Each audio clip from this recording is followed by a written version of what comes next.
I told you Biden was going to drop out of this race. I told you he was going to get out. I told you he wouldn't stay in it. But do you listen to me? No, that'll teach you. No, I'm just kidding with you guys. I am here to accept my whipping tonight, among other things to talk about. And with that, hi, how are you doing out there in internet land? My name is Brian Trippett. I am the Front Porch Conservative. Welcome to the Blue Monday session of Chattin On The Porch. It's blue because it's Monday and we all got to go back to work. Ain't it a shame we all were born good looking instead of rich? We wouldn't have these problems. We're on Rumble, and we are on that quaint little alternative social media platform known as YouTube. So do me a favor, send out the link, share it with your friends, your mothers, your brothers, your lovers, your sisters, your misters. Tell them to get on in here. Let's sit down on the electronic front porch. Let's pull up a chair. Let's pop a cold one if we need to. And otherwise, see if we can't sort out all that's going on in the world. And believe me, there's a lot going on in the world. Anyway, my name is Brian Trippett. I am the Front Porch Conservative. I am known to some as the fine fella in the fedora. I'm known to some as the beau in the chapeau. Occasionally, I'm referred to as the common man with common sense. But above all else, I am your host. Again, we're on Rumble and we are on YouTube. Soon to be back on Twitter, and I'll explain what's going on with that little problem when it finally does get itself straightened out. So please, if you would, share the link. Tell people to come on in. Let's sit down. Let's talk. Like I say, we've got a million and one things to sort out. And we have a special guest tonight. And I am always glad to have this person drop by the electronic front porch. I got an email today saying, hey, this whole Kamala thing, I got to talk to somebody. I was like, come on. You know the rule. You're always welcome here anytime you want to come on. So arrangements were made, messages were sent out, communiques were exchanged, and lo and behold, through the magic of technology, my YouTube buddy is here with me tonight. We're going to bring her on here momentarily, talk about all kinds of good stuff. So good to have you guys here tonight. Like I said, I got an email. I guess it's maybe about 11 o'clock Eastern this morning, somewhere in there, and said, hey, this whole Kamala thing is bugging me. I was like, can I come on your live stream? I was like, yeah, sure. This person is, and I'm not just saying this because she's here, is, very dear to my heart. She's a wonderful human being and just a load of fun. And herself, in her own right, she is just an absolutely fantastic content creator. She is the proprietrix of Keto and Crime. Ladies and gentlemen, would you please help me welcome back to the electronic front porch, Miss Tracy Barkley. Hey, darling. Hey everyone. Good to see you, my dear. What are you into? Awesome. Thank you for having me on. I'm just so pleased. It's been a weekend. I mean, the past 2 weeks have been highly stressful. And so I just needed to chat with somebody, and I love chatting with you, and I love chatting with your community. So, oh, darling, like I said, you are always welcome here anytime you want to come on. Wilson, before we dive into everything, how the hell you been? I haven't caught up with you in a spell. Oh, great. Yeah, it's been a while. I think our last video was April, May, something like that. Yeah, it's way too long. Too long. We'll get another movie review going soon for sure. Absolutely. But going good. Family went on a little holiday in Florida. We spent 3 weeks down there. I had to work about a week of it, but I had 2 weeks where I didn't, and it was a lot of fun. Didn't even upload content. My subscribers were so nice. They just understood I went dark on social media. I just had to unplug and get away from it. So, but it was a lot of fun. Always a good idea. Now, there's a rumor afoot that you ran into the high harlot down there, the infamous Mike Harlow. Now, surely that scoundrel didn't find you down there and just accost you in any way, shape, or form. Please tell me that didn't happen. Oh no, that was purely planned. I met up with him and some other homocons, as we dubbed ourselves. Homosexual conservatives, for those of you that I like that. I like homocons. That's a good term. And so we invaded St. Petersburg Pride Festival. We didn't actually go to the festival. We actually spent some time. There was a little art festival, and then there was a public beach. We spent some time down there just hanging out, just being friends. We had some lunch, and then I kind of bowed out at that because he was going to be doing some interviews, people waiting to get in line at Pride, and boy. I didn't have the I didn't have the courage at the time or the resilience because I knew it just pissed me off and ruined the rest of my vacation, the kind of crap that I would hear. So he ended up doing some interviews, and actually they didn't. I mean, there was a few crazies that he ended up, he got called fascist a few times, but he also met some very based fellow lesbians. There were some African American lesbians there that set some of the other gay liberals straight, and they said they were Trump supporters. And I'm like, so the fever's catching on, my man. I'll tell you, it is. There is a. I made the statement the other day on my live stream. I think we're past the point of this thing being a campaign. It's now a movement. Yeah. I mean, I think we've reached, and I'm not trying to hype it for any more than what it is, but I genuinely think we've reached the point. This is no longer a campaign. It is just an out and out movement. Mm-hmm. And Absolutely. And like I say, I don't know what's going to happen between here and November. Frankly, I thought I had a pretty good handle on everything until Sunday afternoon. And then, the political god said, we're going to show you how dumb you are, boy. Try this. Literally, Brian, I was reading a Politico article on my phone that said doubtful Biden will drop out. He's being obstinate. Yeah. And then, okay, I clicked off. 2 seconds later, boom, he dropped out. Yeah. I'm like, what the hell is going on? Yeah, I was pulling up a whole bunch of stuff because I was like you. I mean, and I mean, even though I told my audience, I said, whether it's live or whether it's live streaming, if I give a take on something and I turn out to be just flat wrong, I'll be the first one to come on this microphone and on this camera, and I will tell you, I screwed this one up, Mm-hmm. But I was convinced he would stay in. So was I. I thought he was that power hungry or that stubborn that he would stay in. Well, stubborn, and the fact that he controlled all the delegates, or the overwhelming majority, like 90% of the delegates were pledged to Joe Biden. Yeah, he can release them. So yeah, and all he needed was time. If he could make it to the vote of the delegates, then yeah, he wins this thing. The Democrat Party can hate his guts for it.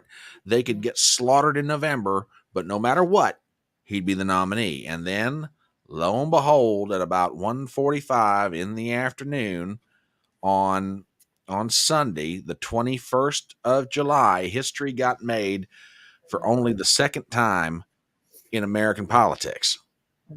And Biden bowed out. And it just, I was visiting my mother, which we have a normal Sunday routine together. I usually get up to her place about 1:00 in the afternoon. We spend about 4 or 5 hours together. I help her do stuff. We watch TV together, yada, yada, yada. And we happened to be on the phone with my sister.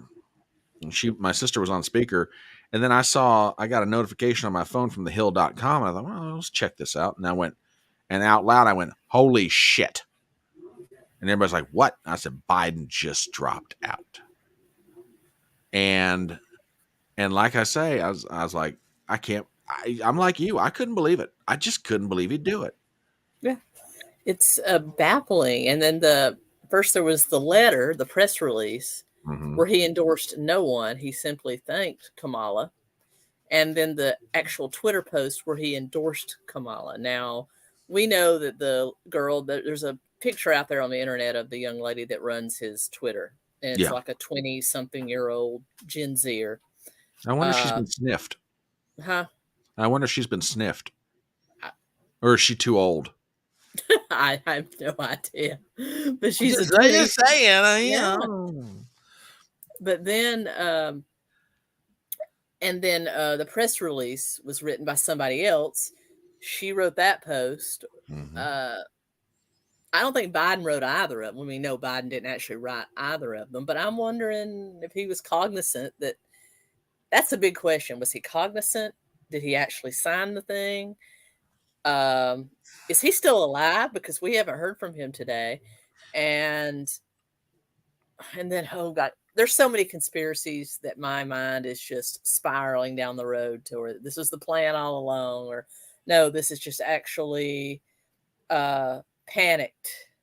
They're just panicked because they knew they were going to lose badly with Biden. And they know they're still going to lose probably.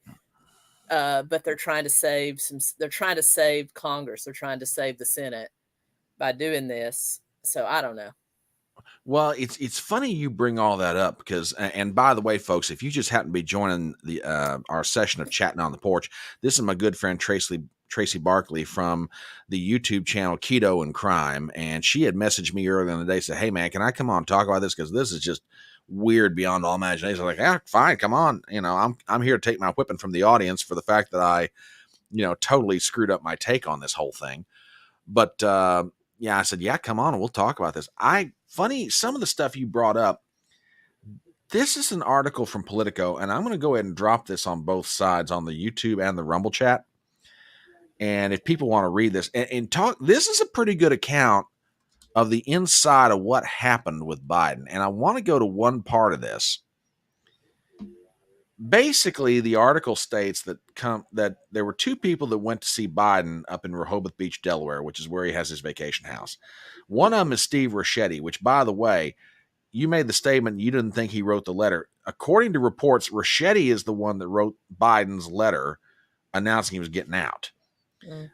The other one was Mike Donlin, who's been a longtime pollster for Biden. So they arrive on Saturday. They sit down with the president, and according to this article, which is written by, there's about 3 or 4 different people, the Biden campaign had run a whole set of brand new polling in the swing states. Okay. And let me get to the paragraph that I think really sums it up here. It wasn't that the president had grown tired of the drip of defections from within his own party, although he had. Rather, it was Biden himself was finally convinced by so many other Democrats had come to believe since his poor debate performance he couldn't win. When the campaign commission knew battleground polling over the last week, it was the first time they'd done surveys in key states in more than 2 months. Now, that shocks me. That genuinely shocks me. And I say that because, I mean, look, given how razor close the Democrats were always under the belief the election would be, I don't understand how the Biden campaign, with the kind of money they've got, is not commissioning some high-end polls quite regularly. But lay that aside. Trump was up 5 in Minnesota. Yeah, Minnesota hasn't been red since I think Reagan Nixon. Was the last time they were red. Nixon, really? Is that far? Nixon in 72, yeah. But to go back to this article, they had done brand new polling, according to 2 people familiar with the surveys, and the numbers were grim, showing Biden not just trailing in all 6 critical swing states, but collapsing in places like Virginia and New Mexico, where Democrats had not planned on spending resources to win. With the knowledge and the awareness that more party elders, including more of his former Senate colleagues, would pile on the public pressure campaign, a sudden exit offered the president his best chance to make it appear that the decision came on his own terms. It was a face-saving move of high importance to Jill Biden, who, according to people familiar with recent conversations, was adamant that her husband's dignity be preserved. And that, according to the authors of this article, is how it went down. But I also agree with you. There's some weird stuff about how this happened. I mean, the letter, for example. Here's a copy of it. This is from the New York Times. Why is this not on a presidential letterhead? Yeah. And furthermore, and again, not to get too deep into the weeds here, there have been people who have been looking at this signature now for days or for 2 days, and they are just flat out convinced Biden didn't sign this. Yeah, I mean, my wife has taken that and compared it with signatures of other people in the Democratic Party, like actual, and she said, no, he didn't sign this. He didn't sign this. And I'm like, I don't know. I said, that doesn't does that really matter if he physically signed it? No, as long as he agreed to it. Lots of people have rubber stamps, but or proxies that can sign. I used to be a executive assistant. I used to sign my boss's shit all the time. Pardon my French. I don't give a shit what you say on my show. But was he cognizant of it? Did he agree to it? That is what I'm more concerned with. See, and this gets to something else that a lot of people are talking about. And again, I know we are walking down the hallways of the conspiratorium, which for guys like me is like making me do non-Euclidean geometry. It makes no sense. There's no line, there's no rhythm, there's no anything else, because everything is conjecture and partial reality and true reality and everything else. But hey, why has this? I don't know that he agreed to it. That's what I'm trying to figure out. I don't think he signed it, but did he agree to it? I'm asking a question. My audience is asking the very same question. How do we know he agreed to this? Right. The man hasn't been seen in public for 4 days, which he's now had there's been an audio of Biden, but we'll get to that in a minute. 81, COVID. We need to know. Yeah, well, and see, and it's starting to reach a fever pitch where he supposedly was on a phone call at the Democrat headquarters today in Wilmington, Delaware, talking to staffers because Kamala was there, yada yada. But we'll get to that here in a minute. I mean, look, when Ronald Reagan was shot in 1981. Maybe a day or two after being in the hospital, he came to the balcony window with Nancy. It's a very famous image. Excuse me one second. I remember I was 6 years old, but I remember the Reagan shooting. That was one of the first major events that I remember. I mean, I was alive for a couple of others, but I remember that one because I watched it on, I was watching Young and the Restless with my granny, and they broke in on Young and the Restless, and she was so mad. Of course. And then you don't interrupt. You don't interrupt a Southern woman soap operas. No. You do not do that. But yeah, I mean, Reagan. I mean, maybe a day or two after being in the hospital, he's at the window with Nancy. He's leaning out. He's waving to people. He's taking questions from the press. Yada yada. Trump gets shot on stage. And before he'll let the Secret Service people take him off stage, he's like, wait. Lifts the fist, gives the very now famous fight statement, right? He wouldn't even let him take him off stage until he made sure people in Butler, Pennsylvania saw him, realized he was okay. We're moving on. And when Trump had COVID back in 2020. Great point. 24 hours in, he made a speech, and the man could barely breathe. He was fighting to stand up, but he made it look like he was still there. He was still strong. And there were still photographs of him at Walter Reed in the isolation area. He's working at his desk, otherwise. Biden gets the flu. And again, it's a very nasty strain of it. Let's be honest. I mean, I had it at Christmas, but I think the majority of my stuff was coming from the Paxlovid, to be quite honest. The side effects of the Paxlovid. Yeah. But I still have like brain fog. I mean, it's been there. It's not pleasant. Yeah. And he gets a very severe form of the flu, which he has had before, and nobody has seen this guy for 4 days. Now, I mean, it's getting so bad that mainstream media is asking the question. I mean, I saw a clip today, an exchange between Brett Baer of Fox News and Dana Perino. And these are two people that they are definitely not disciples of Alex Jones. I mean, these are like mainstream media, they're not going to take they're not going to have a risky take than anything else. And they're sitting there asking the question, why are we not seeing him? Why are we not hearing from him? Why is everybody talking for him and we have not seen him? And it's just like, now, and again, we've had a audio sighting of Biden, which we'll get to here in a minute. TBA over on Rumble says the movie Dave comes to mind. Starting to, normies are asking the question. Yeah, it's. I mean, and Perino makes a great point. You can't blame people for asking the question. You can't blame them at all. Even I if mean, he just gives an address from a desk in his vacation house, we need to hear from him. and this goes to something else. And I've got a clip right here, and I think it was Seabass, which is his short nickname for Christ Brings a Sword, in chat on the YouTube side, and he quoted a line from Lyndon Baines Johnson's famous 1968 speech, where he withdrew from the race for president. I'm going to play part of this, and then I want to make a point.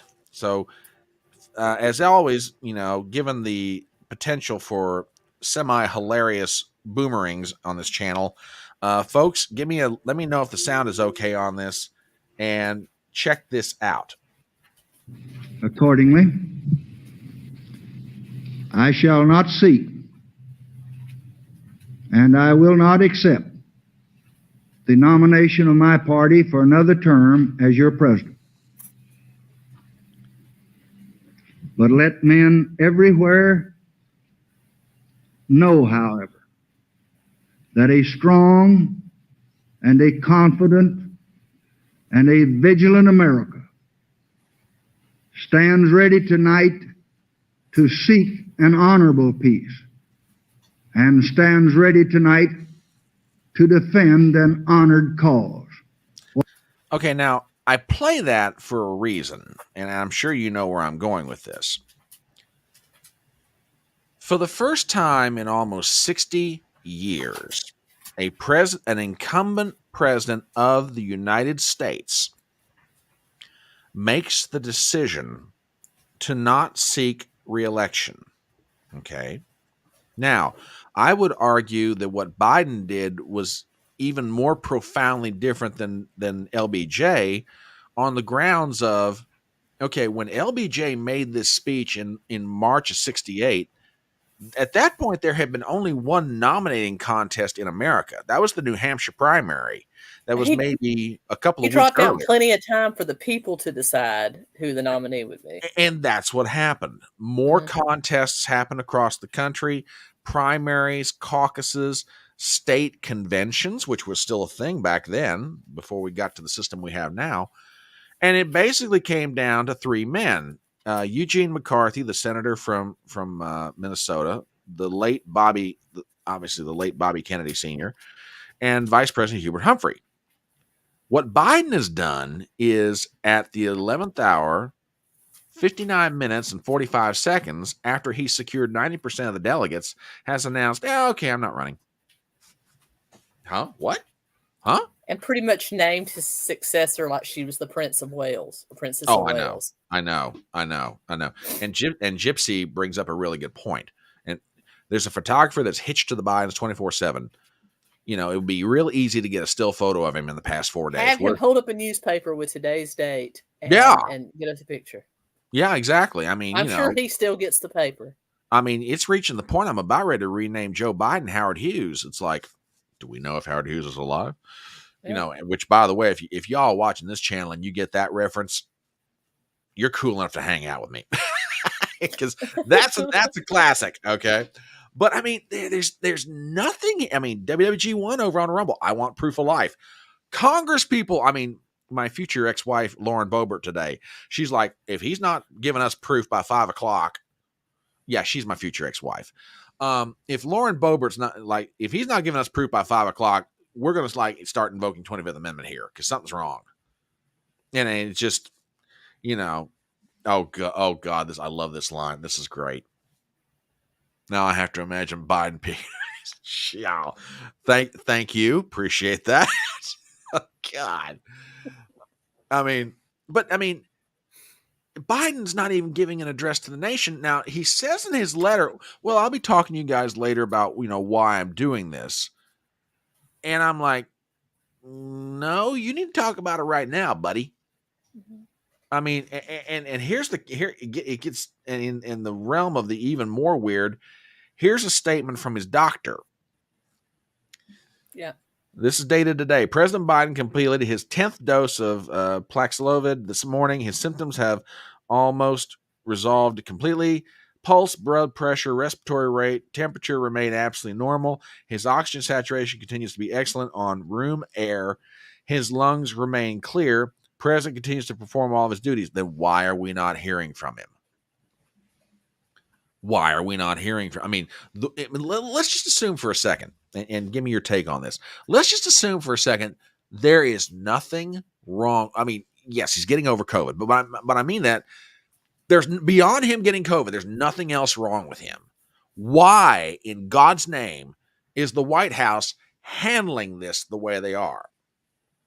I have no idea. It's spooky. Yeah. It's spooky. It's weird. It's, resigning your nomination on Twitter. And if you're not fit to run, if you think it's better for the country that you don't run, why are you still president? And see, that is a great point. And frankly, says the man who screwed up his take about Biden staying in the race. But here's where I'm at. I've got the distinct feeling that he will resign the presidency. Either that or this is all okay. This is what my wife says. Okay. And she can get out there very conspiratorially. All righty. Here's to your wife. She believes they're going to 25th Amendment Biden at some point. Okay. That automatically makes Kamala president. So they did not pass over Kamala for the first woman president. And then they're going to put in 2 other fresh nominees. Oh, we didn't pass over Kamala. She was the president, but now we need to do something else. And that's their ploy, because if they replace Kamala, they're going to lose half their party because of all the progressives that are going to start screaming racism, sexism, whatever other isms they can throw in there. Yeah. I mean, I agree with that completely. I mean, here's the thing. And I've said this before today. It should go to the people. The Democratic voters, the voters in their party should be the one to decide it. There's no time, though, to put together an actual primary. But see, here's the thing. They did decide it. They decided this long before today. 14 million. I mean, I don't ever want to hear another Democrat or member of the media bitch to me again about how Donald Trump is a danger to democracy. The Democratic Party just screwed over 14 million people and said, we don't care about your opinion. We don't care about your vote. We don't care about anything you did during the primaries. We know better than you how we're going to win this election, and your vote doesn't matter. I don't ever want to hear anybody gripe to me again about how people on the right side of the political spectrum are a danger to democracy. I never want to hear it. Everything the Republican Party has done has been above board as far as selecting a nominee. If Nikki Haley had won the primary, Nikki Haley would be the nominee as much as I would be over here crying about it. Yeah. She would be but I would still vote for her because she's better than the other side. Yeah. But yeah, it's almost like I don't want to say the word coup, but it's almost like a coup. I have no problem saying coup. I don't. I mean, Biden has not given a public statement about this yet. We have some kind of a letter that he may or may not have signed. No one's seen him. No one's anything else. I have no doubt. I mean, I'm completely of the idea Obama, Pelosi, Schumer, but particularly Pelosi, put the political knife into his back, and they basically ran him out. Yeah. A bloodless coup. And here's the thing. And this is why I'm really convinced 25th Amendment is going to get invoked here at some point. If Biden had been a candidate, okay, in 2024, if he had been a candidate, had won all these primaries, had all these delegates, and then just before his party's convention says, you know what, for reasons of health, for whatever reason, I drop out. Okay. People would have said that would have been politically bad, but not disastrous for the country.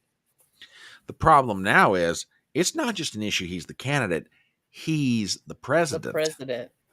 And if they had a primary, RFK a real primary. Exactly. RFK would have most likely been the appointee for all intents and purposes. I think RFK would have beaten Biden in the primary outright, but even if he didn't, he would have come in second, and he would be the one to be tapped in right now. Yeah. And then we would be in for a real fight. Yeah. And I want to go back to Biden's letter for a second. It's been the greatest honor of my life to serve as your president, and while it's been my intention to seek re-election, I believe it is in the best interest of my party and the country. Well, he should have reversed that, but okay, whatever. Yeah, I noticed that too. For me to stand down and focus solely on on fulfilling my duties as president for the remainder of my term. Now, here's the $1 million question that he doesn't answer and that everybody's asking. Why do you feel the need to focus solely on your duties? Because keep in mind, if you can't run for re-election, then why are you still president? Because you were running to keep on doing the duties of your office. I mean, people are going to say LBJ didn't resign the presidency. No, but LBJ was not a walking corpse either. And that's the difference. I mean, LBJ got out because he realized, look, he was never elected. He knew that the only reason he was there is that Kennedy was shot. That's the only reason he was in. He had some very unpopular policies and things of that. He knew he wasn't going to win. Same here. Yeah, but he at least realized, okay, I'm not going to win, or if I do, I'm going to lose. For the sake of the country and for the sake of my own party, let me get out early enough. It's always about the party, let's be honest. Yeah, I mean, in this case it is. Or in Joe's case, it's about the money, which sort of begs the question, what did they give him? What kind of assurance? I mean, do we have guarantees that Hunter and his brother James get pardoned? Is there money going out the door? I mean, what? I mean, what are we talking about here? What are they going to pick up and move to Ukraine?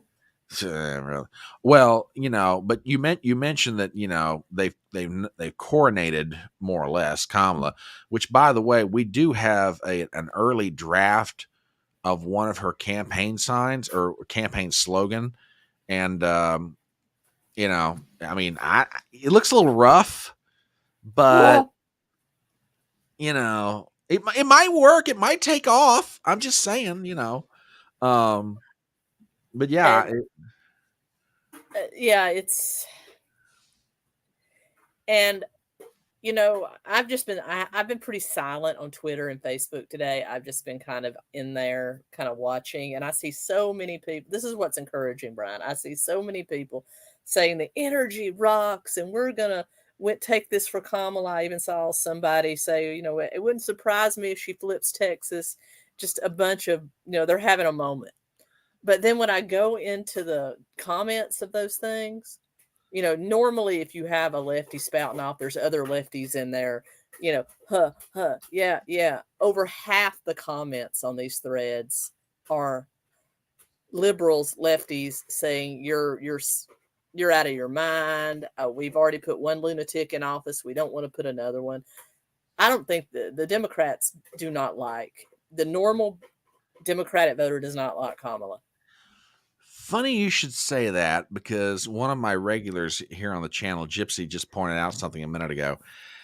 Before she got religion, translation, before she came out and endorsed Kamala, Alexandria Ocasio-Cortez had a moment of brutal honesty, and I think she let something slip that she shouldn't have. But John Fetterman of Pennsylvania, there are Chris Coons, who was the national co-chair for Biden's campaign, although Coons is being, he's being quiet right now. He's not real happy about what happened to his boy, because they're both from Delaware. But Alexandria Ocasio-Cortez let something go that, like I said, she probably shouldn't have. But did she let everybody see behind the curtain? Check this out. And I'm going to say what a lot of these folks aren't saying. I'm just going to say it. If you think that there is consensus among the people who want Joe Biden to leave, that they will support Vice President Harris, you would be mistaken. And I'm going to say that because if they're going to come out and say all their little things on background off the record, but they're not going to be fully honest, I'm going to be honest for them. I'm in these rooms. I see what they say in conversations. A lot of them are not just interested in removing the president. They are interested in removing the whole ticket.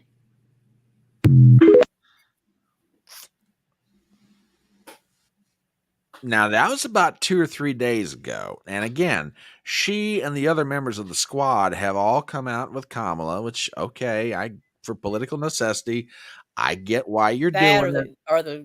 Or the Democrats will primary them against somebody in their districts that they will lose to. True, but the New York down the road they'd primary, but right now she's safe. She's gotten past the primary, but your point's well taken. Cori Bush is not safe. I don't think Cori Bush will be reelected. No, I don't think so either. We already got rid of fire alarm puller. No, yeah. Bless his heart, which, yeah. Jamal Bowman. Yeah, exactly. But I mean, she just let something go she shouldn't have, because this is the other weird thing to me about this whole situation. The Democrats did something that normally they did two things that normally they don't do at the same time. Democrats are prone to panic. That they do, that's not surprising to me. The other thing they did at the same time that they panicked, they made a bad decision. Now, here's what I'm getting at. And you may have heard me reference this, and I know you follow different people around different sources. Joe Biden was the best thing they had going against Trump. Didn't matter whose poll you looked at. Well, there are polls that are starting to drop right now, post, obviously, and you kind of you understand the why. There are polls that are dropping right now that are post Biden supposedly announcing he's got out of the race. I say supposedly because we ain't seen Biden. And they're already getting worse for Kamala. And this begs to me She's -8 in Georgia.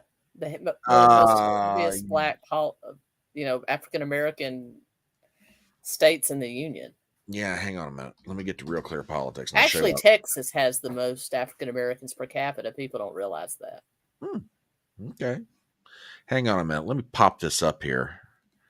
I am so glad you're here tonight. Don't get me wrong. I love doing my show, but man, it's fun to bounce it off with somebody. I mean, my audience too, of course, but let me show you something. These are just starting to drop. Quinnipiac, which is by no means any kind of a Republican pollster, head to head, Trump-Harris, Trump's up by 2. You throw in third party, he's up by 4.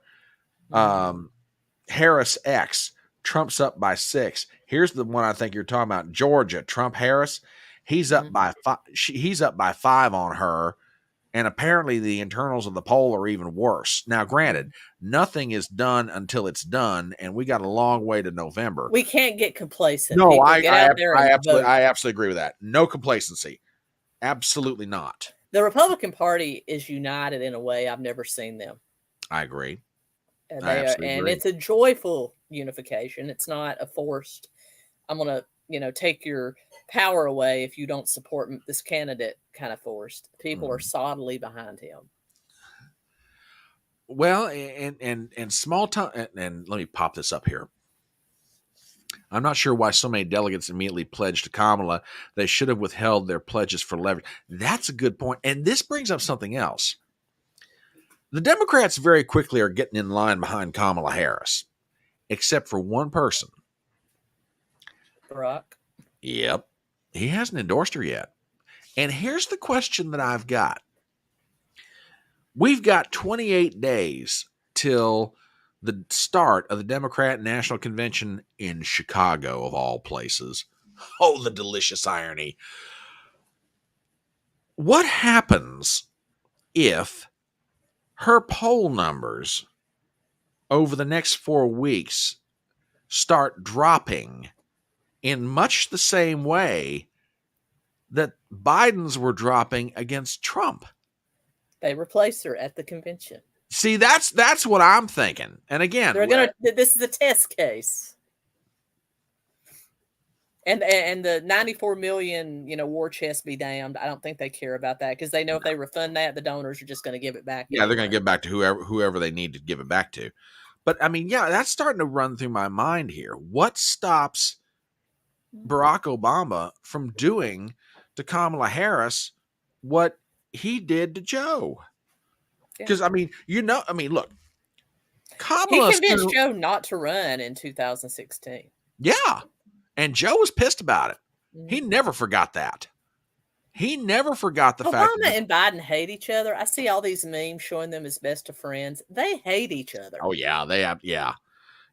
I mean, I think it was Roger Stone in a tweet said it was common knowledge in D.C. that Barack Obama never invited Joe Biden up to the residence for a drink at the end of the day in 4 years. No, excuse me, in 8 years. Never did. I mean, and he said the only historical parallel I could think of like that was when Richard Nixon was vice president to Dwight Eisenhower. Eisenhower did the same thing. So, I mean, according to Roger Stone, never invited Nixon up for an after work drink or whatever. And Biden and Obama had much the same relationship.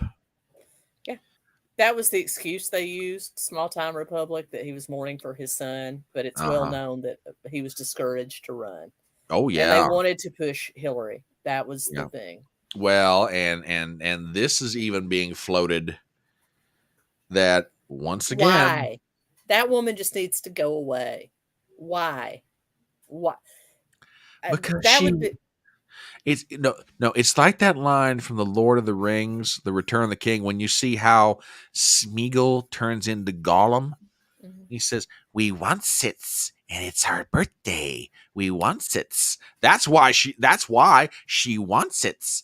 And it's always her birthday." Anybody that wants the power so badly, and I'm a big Game of Thrones fan. Yeah. There was a line in last night's episode of House of the Dragon. Right. Anybody that wants the throne that bad is not deserving of the throne. Yep. The right people see the power as a burden. Yeah. That they're willing to take on because they love the country. Yeah. And of course they're talking about Rhaenyra Targaryen in this instance. Yep. Because she didn't want the throne, but her father made her his heir, and so she's doing what she needs to do. That's how I see Trump. Trump doesn't want it, he doesn't need it, but he has to do it for the well-being of the country. Yeah, no, that's how I see him. I'm not setting him up as a Jesus figure, but I'm a pretty good judge of character, and that's how I see him. These Democrats, they want the power. That's all they care about, and everyone else be damned. Yeah, well, and that's what. And there's some good Democrats out there. Don't get me wrong. No, I agree with you. I agree. The elite, that's exactly how they are. Well, and that's what makes one of the things to me that what makes what they did to their voters just so. I mean, am I surprised that the elites in the Democrat Party and the big donors did what they did? No. But for Democrat voters who, they've been loyal for all these years and they go to the rallies and they knock on doors, they make the phone calls and they believe in the Democrat Party, yada, yada, yada. Man, you talk about a betrayal. I mean, I don't care what the Democrats, like David Fluff, who used to work, who used to be Obama's campaign manager in 2012, and we've got all this energy now. We've got Kamala and yada. No. You have 14 million people voted for Joe Biden. They didn't vote for Kamala Harris. You could have put a can of tomato soup next to Joe Biden and Democrats would vote. Yeah, because it was Joe Biden. And I mean, Cackles can go out there all she wants to. Oh, excuse me, I used the wrong nickname. Vice President Idaho can go out there and smile and look flirty for the camera or whatever else. No, you're gonna have Democrats who are gonna be like, nope, ain't doing it. I don't care. They may not say it, they may not come out and be that blatant about it, but they're not gonna give her all the look for. And I know it's hard for us to believe, but Joe Biden was beloved by a certain wing of the Democrat Party. He represents the last of big city machine politics that comes out of that era. Okay. To a certain segment of the Democrat Party, older voters in particular, he's absolutely beloved. Like I say, I question their taste and their judgment, but it's true. Yeah. Take him out of this. It's why Joe Manchin is still in your senator there in West Virginia. Yeah. I think Joe Manchin does try to do what's best for the people of West Virginia. So. I think so. But I'd have never understood why he just doesn't become a Republican, because he votes with them in every single vote. Well, it's kind of like he's independent now. He did leave the Democratic Party. And actually was flirting about challenging Kamala at one point, but he quickly backed off of that. Yeah. To me, the late Zell Miller of Georgia was a former U.S. senator. People for years tried to get Zell to leave the Democrat Party. He said, you know what? I've lived in this house for so many years. It might have rickety, shingles, and it might have drafty windows, and it might have creaky floors. But you know what? This is the house I've lived in politically for all these years. Yeah. I just can't leave. I can't bring myself to do it. Yeah. Jimmy Carter is beloved. I love Jimmy Carter, but he's a terrible president. Horrible. Absolutely horrible. But he's a great person, and he's perfect at being an ambassador, and a delegate, which is what he was, and that's what he excels at. But he was a terrible president. Yep. You can be beloved and be horrible. Oh yeah. Now, I mentioned that there has been a sighting of Biden. So Kamala Harris went up to Wilmington, Delaware today to talk to campaign staffers at the Biden-Harris headquarters in Wilmington, give them the pep talk and all that. Seeing some of that, yeah. Yeah, the pleasure, yeah. Anyway, apparently before she took to speaking, they put Joe on the telephone to talk to the staff and put him on speaker. Now, folks, y'all know me. I do my best to stay out of the realm of supposed conspiracy. Of course, I'm now, I truly do believe the difference between truth and conspiracy, 3 months. But I want you to listen to this. Now, keep in mind, he's just getting over COVID, right? Now, his doctors gave a letter today saying, he's doing good. But he couldn't FaceTime? Exactly. That's what makes this so weird. Folks, do me a favor, Tracy, everybody, listen to this. And now I'd like to introduce a man who we all admire and respect because he has done and continues to do so much for our country. Mr. President, thank you for calling in today. Over to you. Julie, if I didn't have COVID, I'd be sitting there with you, standing there with you. I'm so proud of what you've all done. And but this COVID is keep me out of people's hair for the next 3 or 4 days. But I'm going to be on the road, and I'm not going anywhere. It's kept me away a little bit, but I want people to remember that what we have done has been incredible, and we get so much more we're going to get done. And so I want to say hello to Kamala if she can hear me. I know she's going to be speaking shortly, and I want to say to the team, embrace her. She's the best. I want to call today to thank everybody in this effort. I know yesterday's news was surprising, and it was hard for you to hear, but it was the right thing to do. I know it's hard because you poured your heart and soul into me to help us win this thing, help me get this nomination, helped me win the nomination and then go on to win the presidency. But, you know, you're an amazing team, but we've got a great, I think we made the right decision. I know how hard you've worked, how many sacrifices you've made. There's so many of you uprooted your lives for me, and the kind of commitment few people make for anything these days, but you made it. All right, I'm going to stop that right there. We've got one vote already for Bravo Sierra. TBA over on Rumble says no slurring the words, no stuttering, kept right on message. Totally not Joe Biden. I'm sorry. That was too smooth. I mean, for a supposed phone call.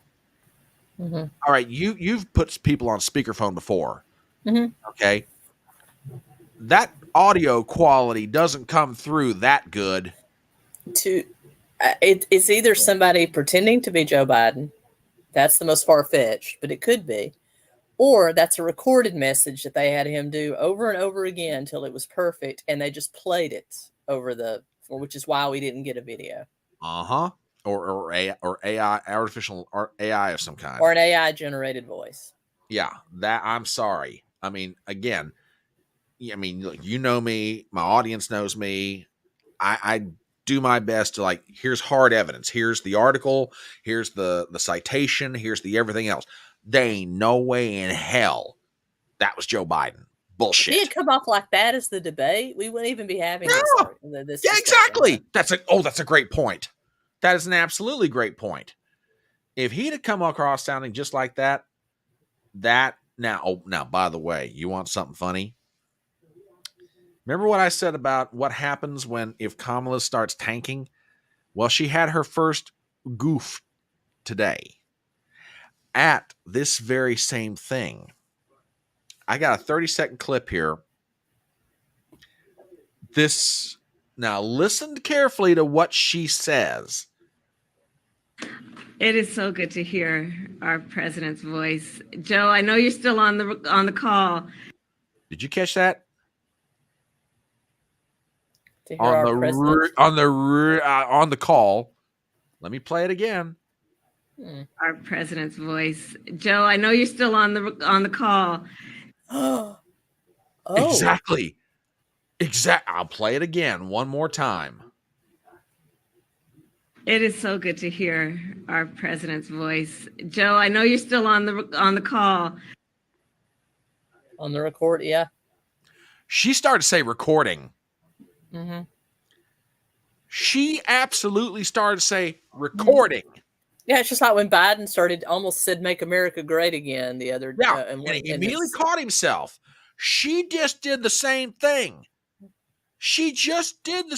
And folks, you guys know me.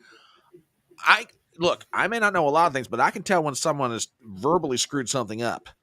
She just verbally screwed something up. One more, for the sake of argument, one more time. No, she stopped herself from saying re something. Yeah. It is so good to hear our president's voice. Joe, I know you're still on the call. That's definitely a stop. Oh shit, back up. Yeah, exactly. And that's what Trump needs to. I agree with what Ben Shapiro said today. Trump's been looking good. I mean, Trump is Trump in his rallies. He's a little rattled. He's all over the place. That's Trump. Yeah. But when he is doing actual speeches and things like that, he needs to be on point. He needs to attack Kamala and attack Joe, their record, not them personally. He needs to attack their record, and he needs to bear down on that. And so does Vance. He needs to get Vivek out there speaking for him. And he needs to get Tulsi Gabbard, because she endorsed him the other day. He needs to get Tulsi Gabbard out there speaking for him, too. You know, it's funny the piece of advice you're giving him, because I've got a clip here. Ladies and gentlemen, I've always said that this audience is the smartest group of people on the internet. May I also add an addendum to that those who, come on here as co-hosts and guests are equally as smart and just as insightful. Batya Ungar Sargon, who's an up-and-coming writer. You may have come across her stuff. was on Fox Business, and she has a piece of advice for Trump and the whole Trump campaign. Check this out. There's going to be a lot of accusations of racism and sexism. And here's the thing. Donald Trump is going to have to take the high road. And if he's listening or anyone is listening, I am just begging the campaign to recognize the stupendous achievement President Trump has done in getting 40% of Black men to admit that they are going to vote for him. He might get even higher than that. This is such a revolutionary, significant achievement on the part of Donald Trump. And it would just be so awful if that was squandered, in the gutter in this fight over racism. She's going to call him a racist. And the best thing he can do is simply talk about the record. Right. Oh, I'm a racist. You're the border czar. Right. And you know what? A little bit off topic of what I thought she was going to say, but I agree. Don't get into the whole she slept her way to the top, which she did. Focus this on the issues. Pollster that I'm fond of following, Richard Barris, the People's Pundit, made an absolutely fabulous point today, and that is this. It doesn't matter if you change out Biden or Harris. This election needs to be an indictment of policy. This election needs to be an indictment of record. This needs to stay right on everything that she helped Joe Biden do. Don't let it get into side issues. Keep it on the questions of inflation, the border, her role in helping Joe get all this stuff done. Keep it on the issues. He does that, she'll self-destruct herself politically. Yeah. Absolutely. He needs to stick. And I think he is listening. I mean, we expect, typical Trump. He's going to get a little rambly. Yeah. But I think so far he is stuck to whoever his strategist is right now. He's stuck to it. He's doing a good job if he can just continue to do that. Yeah, he's running. I mean, like everybody, 2016, 2020, this is the most disciplined I've seen Donald Trump. I mean, when it got down to the last 90 days of the 2016 campaign, he grooved in real good. Okay. And the start of that was the Gettysburg speech that he gave. It's maybe about 90 days out from the election. I mean, Kellyanne Conway got in his ear and said, Mr. President, if you want to win, just listen to me for the next little bit. And he's like, Kelly, you tell me what I need to do here, and we'll take this thing home. He's been grooved in really from the start, really from February going forward. And he's just getting his, I'm not trying to hype him for more than what he is. Cause I disagree slightly with Matthew's take here, but he has the right to say it. He did 2 hours of stand up in one sense. I saw some of that rally, but on the whole, Trump 2 hours on stage at 78 years old, riffing the way he did. I still think he's still doing good, And she's right. I think Black men are going to flock to him in droves as long as he keeps talking. As long as he keeps talking like he's talking, attacks the issues, and tells them what he wants to do for them. Mm-hmm. They will flock to him. Yeah. I think the fact that Kamala's favorite pastime was locking up Black men for minor drug offenses and keeping them in jail past their sentence so that they could be for free work camp labor. Mm-hmm. Is going to be a huge dissuader for Black men. Black women, Trump's still that's still an uphill battle, but. Mm-hmm. Well, and let me address this that Gypsy has put up here. I don't think Trump. I think she's wrong in her take that Trump's going to start being racist or has the temptation to go racist, on Kamala. I disagree with her on that. But the point about keep it on the issues, keep it focused on policy, keep it on everything else. Absolutely. Going back to African American men. The mugshot in Georgia was one thing. Mm-hmm. The man getting shot at and surviving, totally different thing. I mean, like I said, when I started this live stream tonight, and I think we're past the point of this being a campaign. It's now a movement. Well, the whole thing they always hammer down on him about being racist is what he said about the Central Park 5. Now, as a true crime YouTuber, I can tell you lots about the Central Park 5. And at the time he said that, everybody thought they were guilty. And so he didn't call them the N-word. He said nothing derogatory except that they should get the most severe penalty. That's what he said. And you know what? There's still those among us, myself included, that still thinks they did it. The evidence is there. It's overwhelming. They were freed by the Amnesty Project that has had a history of doing political, freeing obviously guilty people for political reasons, and that's what happened to them. The Innocence Project has a history of doing that. Yep.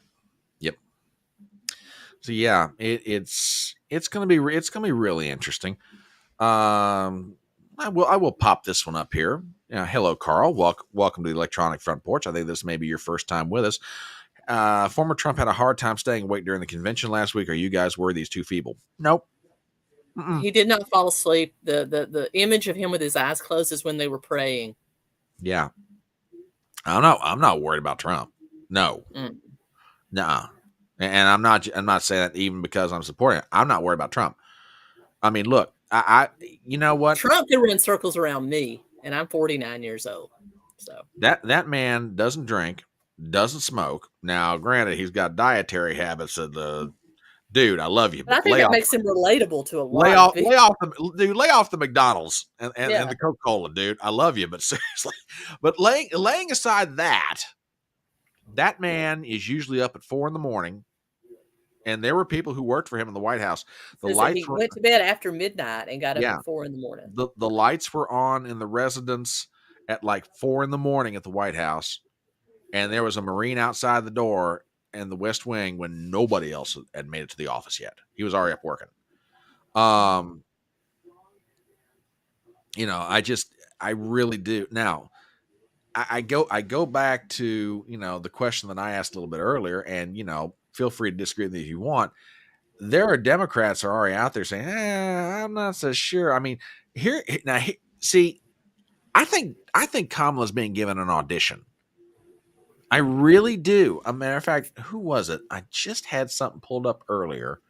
She was giving that pep talk today to, Biden campaign staffers. Yeah. We know how many times she's flipped her own staff, even as vice president, because she's hard to work for. She's going to probably end up going through every single person that works for his campaign. Oh, yeah. I mean, that's just it. I mean, she has a horrible reputation in terms of how she runs the vice president's office. Simone Saunders, who's now a correspondent with MSNBC, has told stories about her. I mean, it's not any kind of a secret in Washington, D.C. She is notorious for blaming her staff.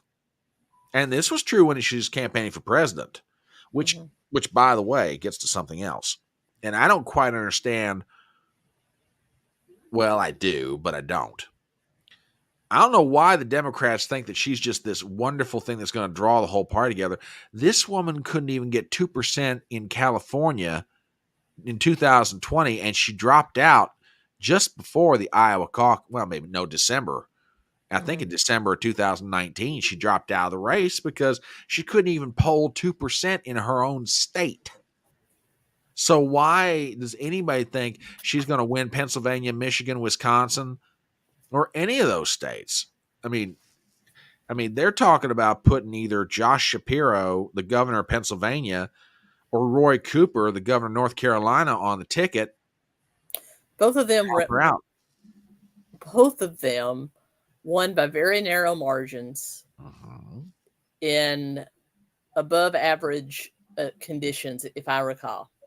Well, Shapiro won overwhelmingly because he's running against Doug Mastriano, but Mastriano couldn't get the Republicans to give him any money. Right. But Cooper barely hung on in 2020 and got his butt kicked in 2022 to the point that the Republicans have supermajorities in both houses of the North Carolina legislature, with Mark Robinson on his heels right now.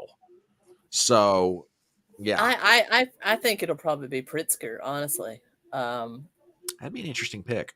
Because, first of all, he's got very deep pockets, and Democrats, for whatever reason, love the state of Illinois, even though it's almost as big a dumpster fire as California. Well, but see, that's the other thing. If you are a Democrat that is seriously considering running for president, Why in God's name would you let yourself be tied to Kamala Harris right now? I mean, Gavin Newsom's already said he will not take the Veep if it's offered to him. Whitmer's already said she won't take the Veep if it's offered to her. I don't know what Pritzker's Shears position is. doesn't have enough experience. He's relatively unknown.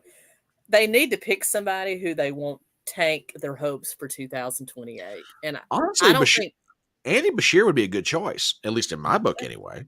He's a moderate center-right Democrat. Yeah. I mean, Kentucky's not electing a liberal.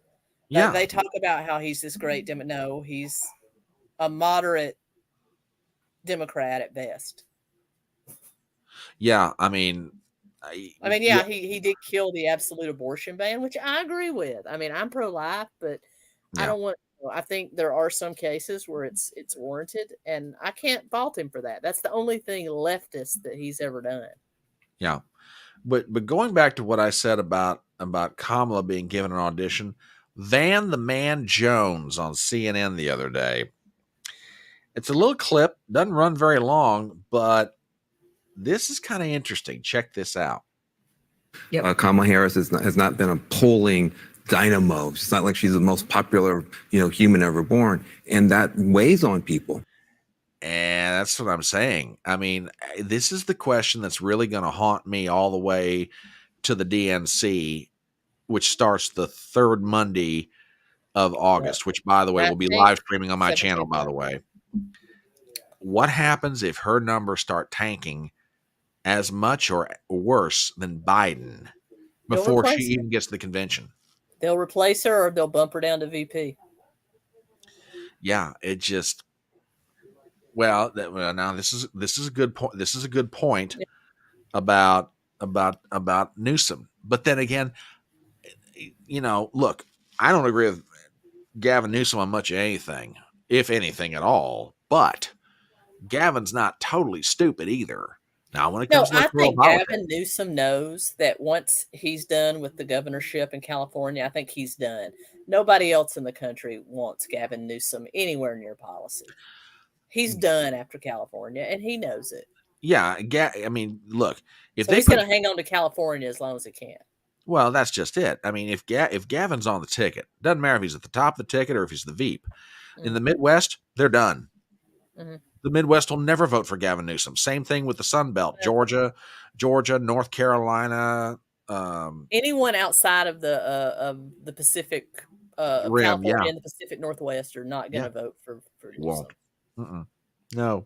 All they've got to do is look at the pictures of Los Angeles, San Francisco, and various other places in California and be like, oh, hell no, we ain't going to put this guy in. The governor of Colorado was another one that they mentioned. That might be a decent choice. See, I'm going to say something here, and I really wish I need to talk to Jessica Fenske sometime in the near future because she's got when it comes to her and Jared Polis, the governor of Colorado, not that they've tangled, but she's like, no, don't let Polis fool you. Polis comes across as one of those, reasonable, moderate Democrats. But if you start digging underneath, and you start realizing policy-wise, he's about as bad as Newsom, Whitmer, and all the rest of them. But he comes across better than that. As a matter of fact, some people have suggested he'd make a fantastic presidential candidate. And I can't disagree with that because until you start digging into his stuff, he will appeal to a lot of different people, So, but yeah, I mean, yeah, she is, I saw a comment earlier that said, "Isn't the Pritzker family corrupt?" Well, so's the Biden family that didn't stop, and the Clinton family that didn't stop the Democrats before. Yep, very true. A Zippy over on Rumble with a Rumble rant. Thank you very much. Abortion is not mutually exclusive to individualism and liberty, as only when the fetus is viable outside the mother does it have will. Thus, society must protect the child. I got to chew on that one for a little while. But Zippy, thank you very much for the Rumble rants. Greatly appreciated. And let me do a real quick commercial.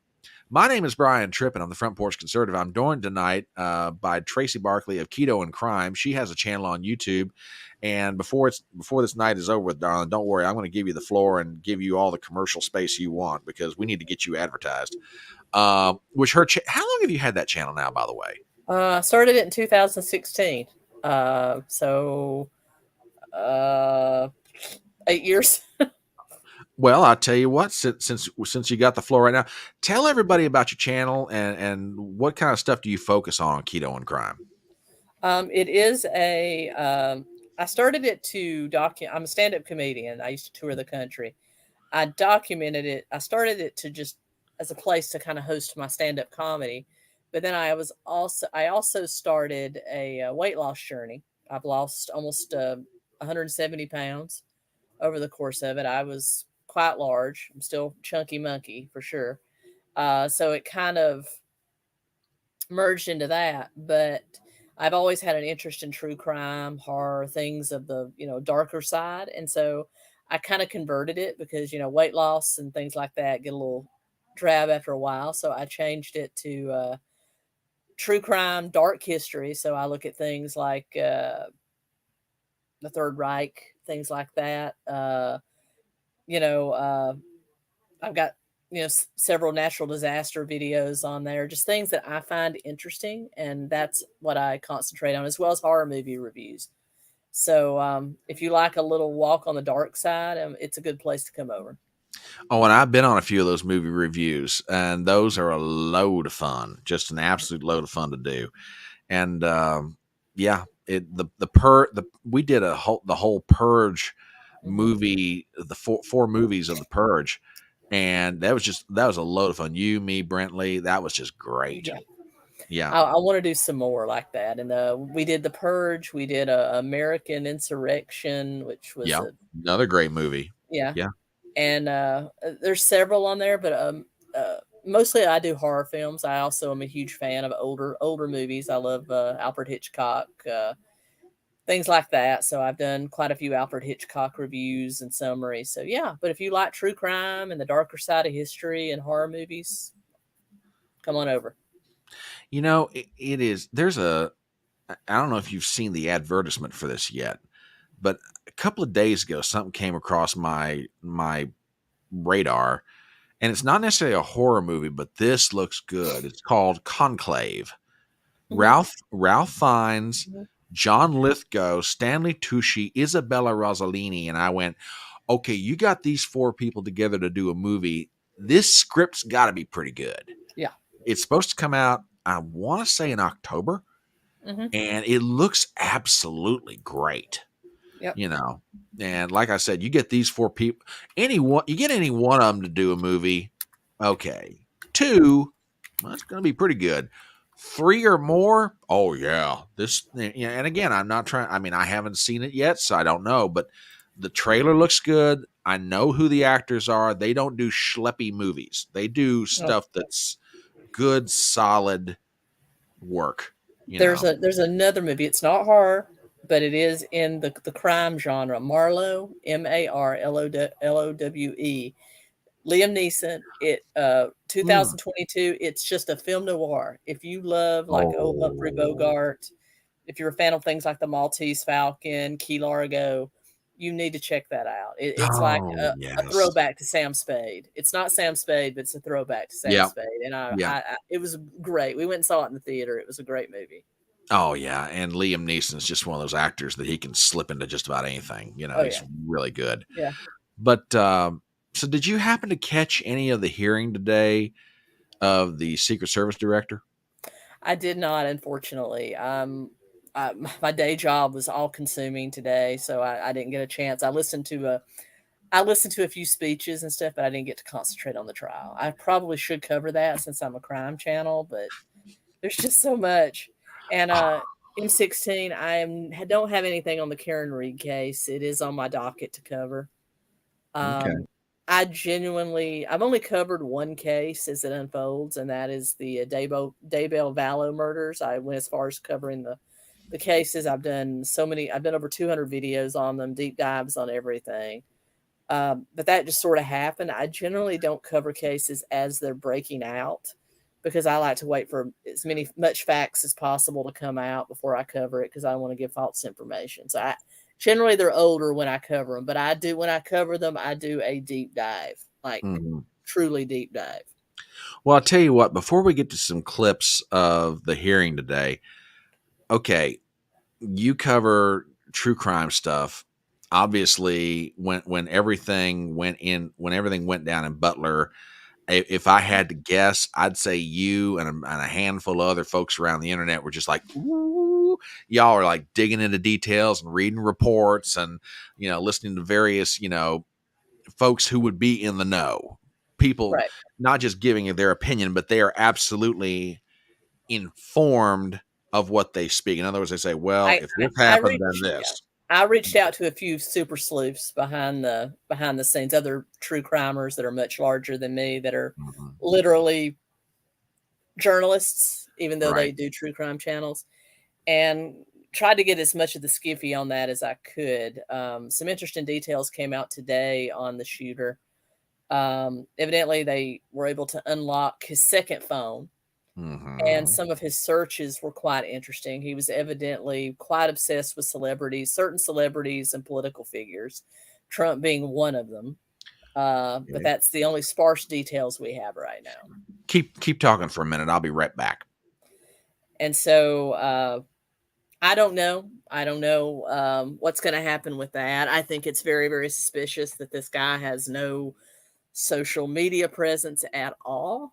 There's always some trace, and there's been a couple of videos emerging of him at some sort of protest or something at Arizona State University, just going absolutely nuts, threatening to cut Republican throats and things like that. So don't let anybody fool you that he was a registered Republican. He registered to vote against Trump.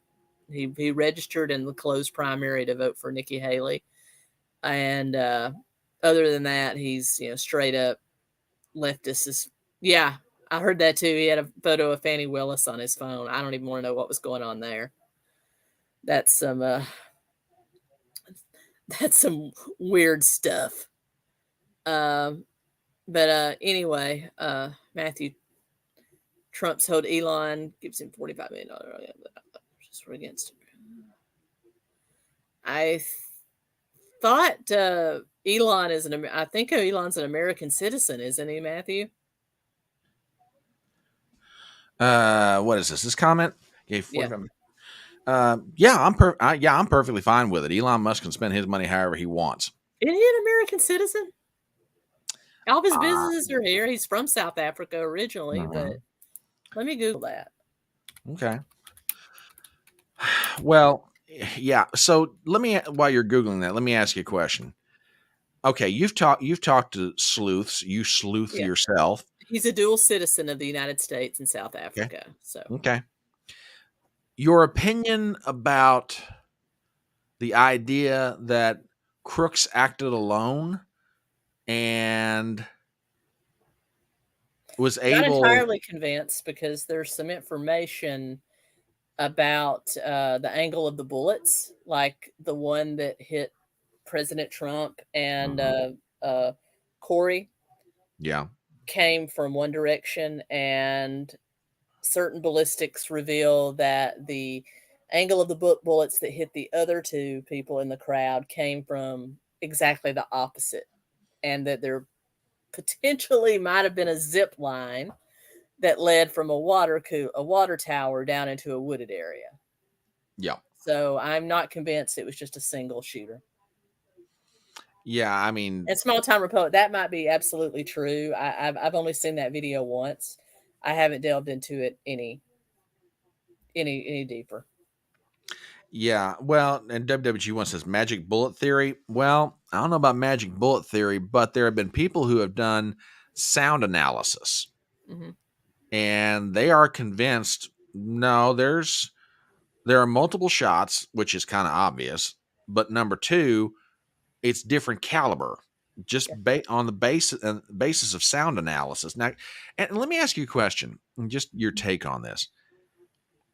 Isn't it fascinating the times in which we live? In that, I mean, granted, neither we're both young and babes in the woods. So we weren't around in 1963 when JFK was assassinated. But very quickly, a narrative came together, and I use that word very particularly. Normally, I don't like using that word, but in the case of JFK, a narrative came together very quickly that Lee Harvey Oswald acted alone. He was a lone gunman. He got off, requisite number of shots, third or fourth floor, the depository, yada, yada, yada. And for years, that went unchallenged, by and large, put that way. Mhm. Isn't it fascinating that in the times in which we find ourselves, a lot of what is driving the conversation about what happened in Butler is not narrative coming from government, but independent people on social media, be it maybe they have a channel, maybe they don't, maybe they have a Twitter account, maybe they have whatever, but people are bringing forth, hey, here's this piece of information, here's this piece of information.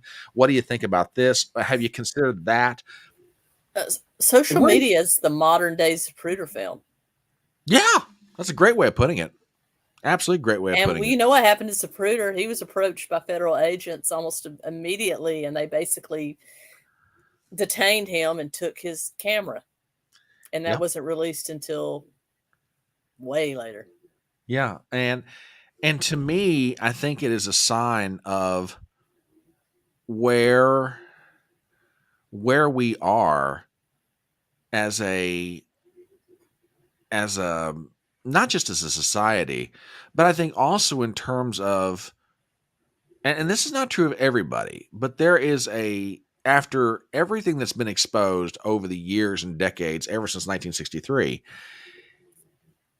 Americans have always had a healthy, ingrained skepticism of government. Sometimes it doesn't show itself the way it should, or as much as it ought to, but it's there. It's still in the bone of the American people, passed down through generations. The fascinating thing to me, watching what's happened since Butler, is, man, that skepticism of government's answers for what happened at Butler, it's just, I mean, don't get me wrong. There might be a narrative that gets crafted out of all this, and if you tell the story long enough, the government's going to make it stick. But man, I'm telling you right now, ain't nobody buying it. Everybody's researching it.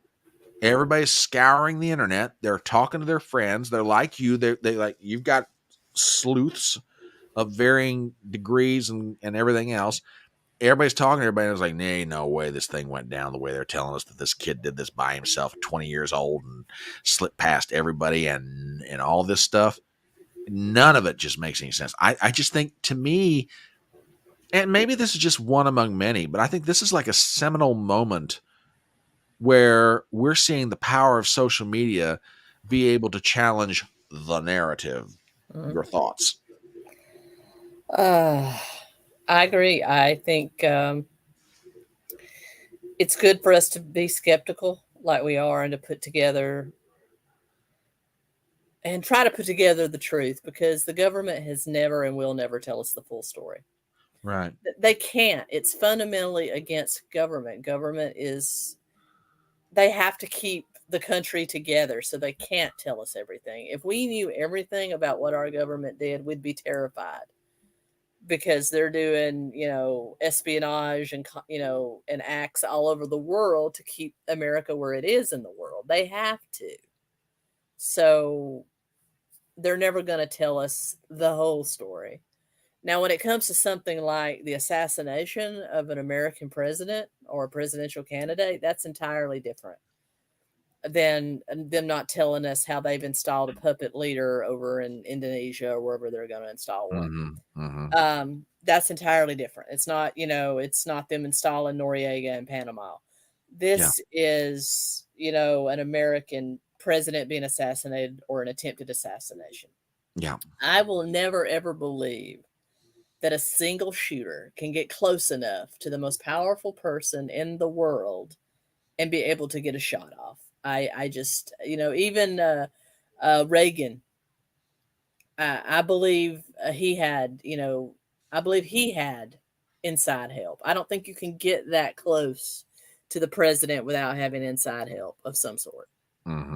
No. Now, whether it's a conspiracy or just a rogue other person in the government or a rogue group of people, there's inside help anytime somebody gets that close to a high-powered political figure like that. Oh, yeah. And I'll tell you what, like I said, I've got about 2 or 3 clips here, and we'll listen to some of this. There's an exchange between, and there's one thing that always bothers me about these kind of hearings, or just hearings in Capitol Hill in general. Mm-hmm. The congresswoman or the senator is limited to like 5 minutes. There's not a real dialogue. I mean, granted, you know what the politician's objective is. They want to score their points. They want to be able to, they want to make their points, get their little video out, get the clip, whatever. Can I say something? Go ahead. To all the people in the chat that are screaming about Elon Musk donating $45 million a month. He's an American and a South American citizen. Okay, fine. But let's pull a list of donors to the Democratic side and see who they are. Mm-hmm. A corporation giving money to a candidate is nothing new. Mm-hmm. Most candidates are owned by corporations. Mm-hmm. There's a few out there that do. Trump still gets the majority of his money from his supporters, just like Bernie Sanders got the majority of his money from his supporters. But there's always going to be corporate interests in politics until you get them all out. Yep. And so whether or not it's Tesla, who is partially foreign owned, or the Nestle Corporation giving somebody money, there's foreign interests there too. Yeah, and I want to address this one. Shut up about it and move on. That is politics. I want to address this one head on. Number one, I never said I am comfortable with the idea of POTUS being bribed. I said Elon Musk has the right to spend his money however he so chooses as a dual citizen of the United States and South Africa. He is a citizen of the U.S. If the man wants to spend $45 million a month giving it to a super PAC that happens to be running commercials that winds up benefiting Donald Trump, number one, I can't stop him. And number two, that's his choice. But the idea that somehow I'm comfortable with the idea of somebody being bribed. No, I never said that. And no, I don't believe it, nor would I ever believe it. So no offense. But you can't pick and choose what corporations or companies give money to candidates. They all give money to all candidates. Exactly. So by that logic, everybody is bribed. Exactly. So should money be taken out of our political system?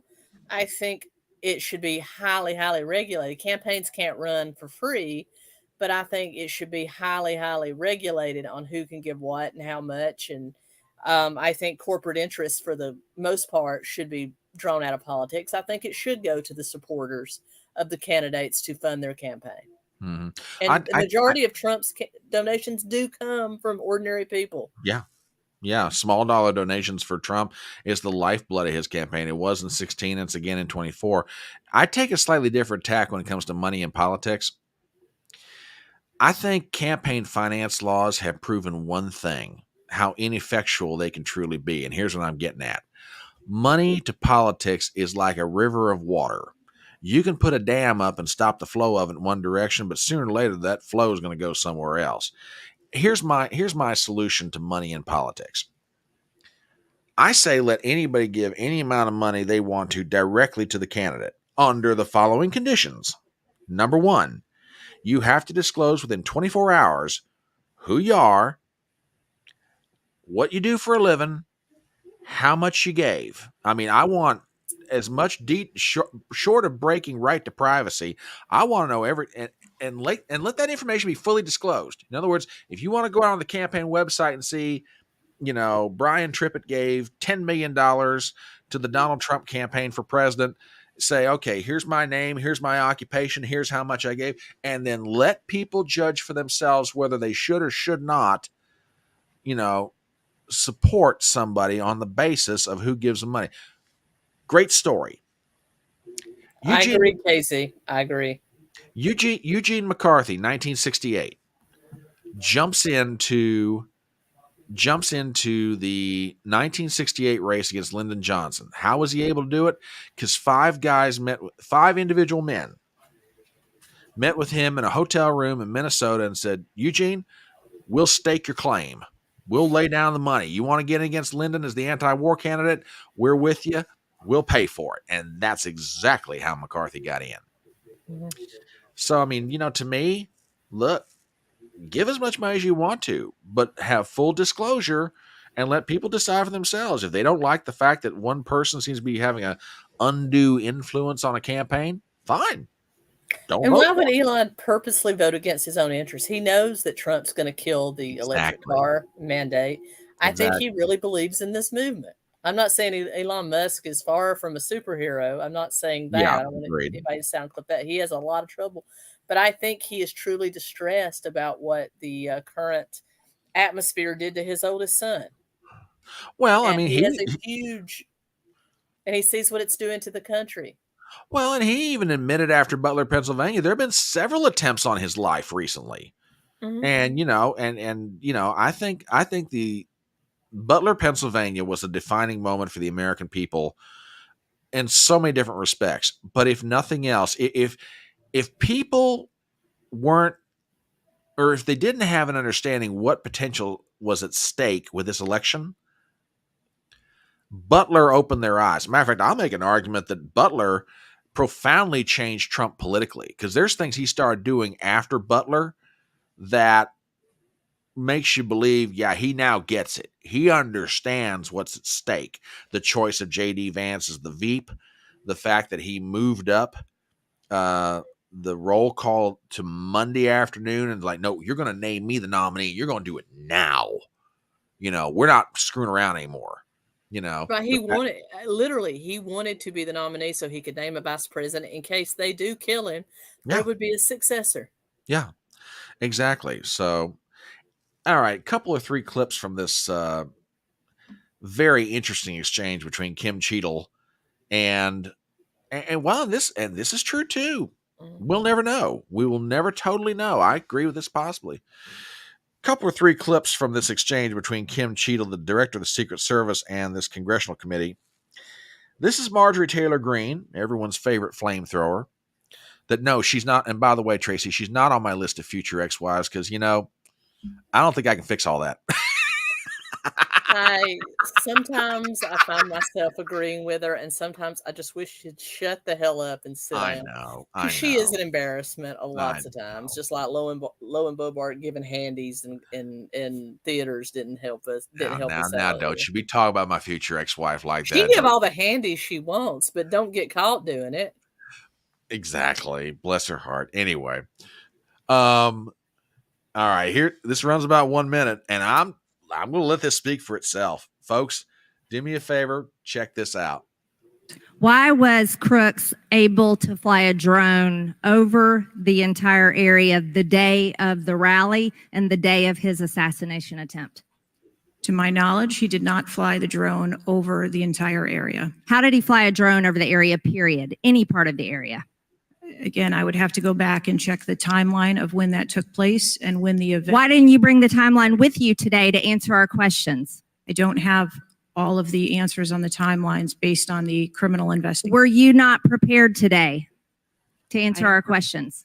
I am prepared to answer the questions based on the information and wanted to be able to provide. Do you have a timeline do you have a timeline at all from any of the day? I have a timeline that does not have specifics. That's shocking. That is absolutely unacceptable. That means you are a failure at your job. A timeline that doesn't have specifics? So you have words on a page and no sequential order. Yeah, I mean, now look. Some people will say that that Cheadle absolutely failed in her testimony. Well, that all depends on what your objective is. If your objective is to not say anything, oh no, she was exceedingly successful in that. She really said nothing of consequence and basically gave the committee members nothing of consequence. It was absolutely one of the biggest failures on the part of the Secret Service.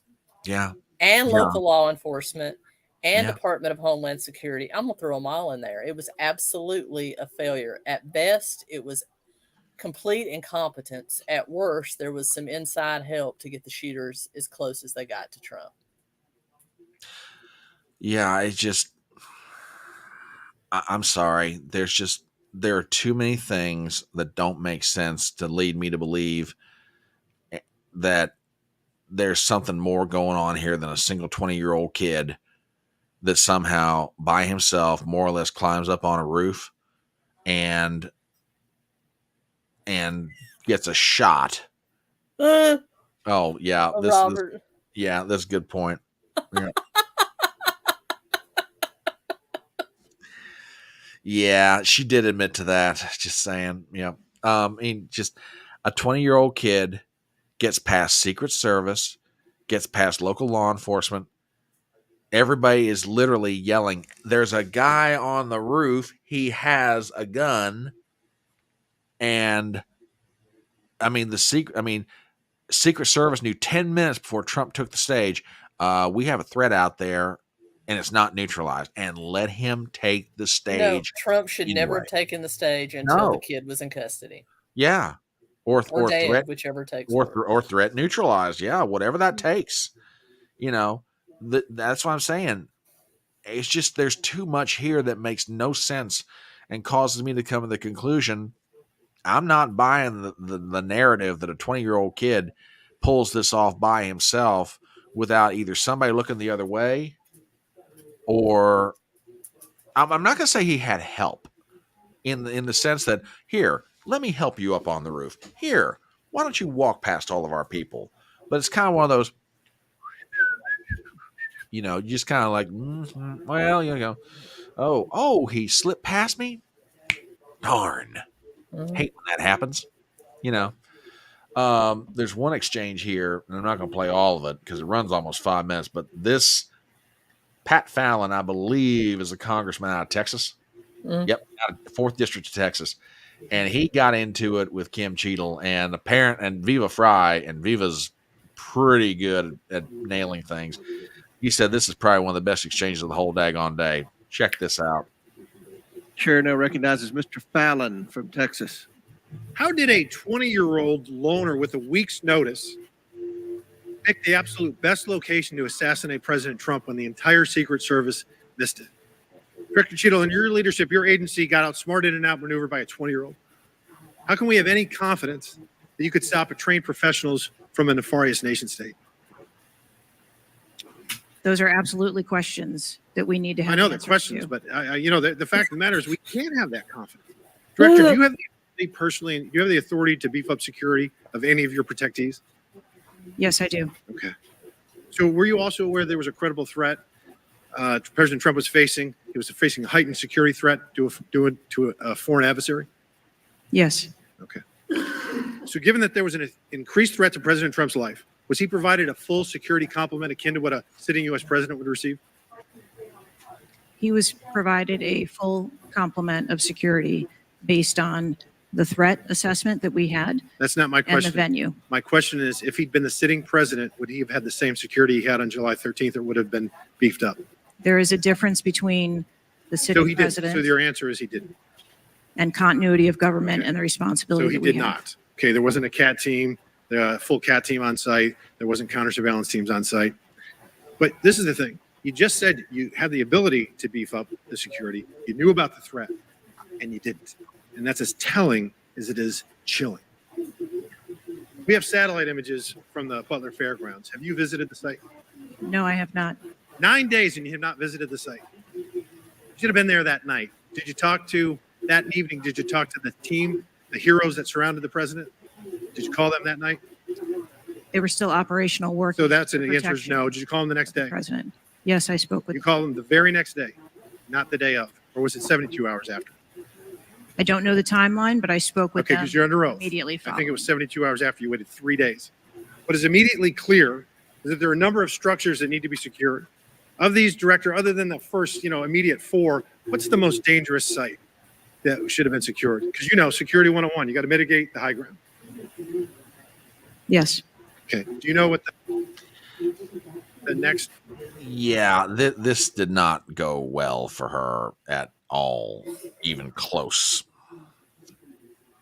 And I mean, I could keep that going, but I mean, Phelan was just eating her alive. And like I said, she was very successful not saying anything. You know, she wasn't prepared. I don't know if she had prepared for this at all. Yeah. Oh, I know. It just, well, but again, prepared for what? Was she prepared to answer questions, or was she prepared to stonewall? Because if she was stonewalling, she did a great job of that. You know, if she had actually come in there with an honest intention, she would have had a detailed timeline down to the microsecond of who did what, who was supposed to be where, what I did, blah blah blah. Either she's incompetent or she doesn't care. Yeah, and that whole doesn't care is going to wind up getting somebody killed.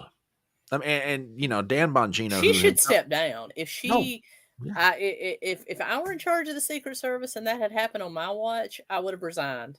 Yeah. Because obviously I can't do the job. Yeah, and Dan Bongino, who himself is former Secret Service, is like, you know, look, this is not a Republican thing. This is not a Democrat thing. He said the people that, you know, that take the oath to work in the Secret Service are protecting the body. In other words, they are assigned to their protectee. He said, you know, and Bongino has said this on more than one occasion. He said, look, if we don't get this thing corrected, if we don't reform the Secret Service, we're going to get somebody killed. It doesn't matter if it's Jill Biden, Joe Biden, Trump, whomever, Obama, somebody's going to die. There has to be standards, and there's obviously that it wasn't. Now the woman that couldn't holster her weapon, I don't believe she was Secret Service. I believe she ended up being like Department of Homeland Security, something or other. But she was not qualified to be on a presidential, you know, thing. There were a couple other female. There was the one female Secret Service that was on the body team. Now, she was doing a great job. She was doing exactly what she's supposed to do, with trying to get him off the stage. She just wasn't tall enough to be shielding the president. But she was doing everything she was supposed to do. She was right there. She was trying to get him down the steps. When they got to the car and he popped up, you know, to do one more, she's the one that took him and shoved him in the car. Yeah. She knew what she was doing. She just wasn't tall enough to shield the president. And that's what the people on that particular sector of the team, they're flesh shields. That's all they are.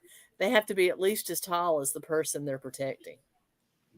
Well, and Bongino, you know, Bongino said, you know, there used to be a standard, maybe it's still there, maybe it isn't. You have to be able to physically carry the protectee. Does anybody think that some of those agents that were there on Saturday could have picked Donald Trump up and put him in the car? No. A few of those men probably could have, but they'd probably had to get help from some of the MAGA men sitting in the audience. Yeah. And you know, there's one other point that was made, and I'm not sure if this was Trump or was somebody else, but it does speak to the whole crowd that was there. And it's a point that I hadn't thought about until it was made. Trump made the statement, you know, even in the midst of all that gunfire, people didn't run. Mm-hmm. And I really didn't give it a whole lot of thought until I think it was Trump that made this point. There could have been a lot more death and damage at Butler than what happened. I mean, don't get me wrong. The firefighter who died, the people who were injured was bad enough. But if everybody would have gone into a panic mode, you could have had people stampeded to death.